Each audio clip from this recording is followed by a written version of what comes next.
Siku ya jana mwenyekiti wa Chadema Tundu Lissu alikamatwa na jeshi la polisi mkoani Ruvuma muda mfupi tu baada ya kuhutubia mkutano wa hadhara uliokuwa ukifanyika wilaya ya Mbinga mkoani humo. Hivyo leo jeshi la polisi limeweza kutoa taarifa juu ya kukamatwa kwa Tundu Lissu.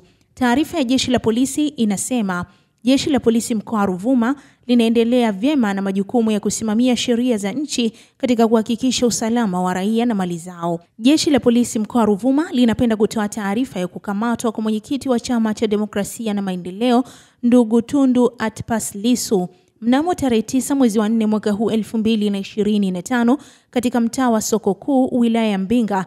Jeshi la polisi lilimkamata mwenyekiti huyo wa Chadema kufuatia tuhuma zilizokuwa zinapelelezwa za kufanya uchochezi wa kutofanyika uchaguzi mkuu mwaka huu 2025. Mtuhumiwa huyo anahojiwa juu ya tuhuma hizo jijini Dar es Salaam.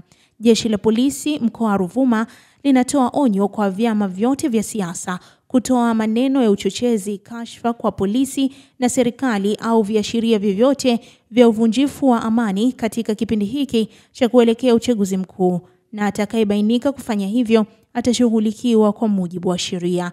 Na hiyo ndiyo taarifa ya jeshi la polisi juu ya kukamatwa kwa mwenyekiti wa Chama cha Demokrasia na Maendeleo, Tundu Lissu.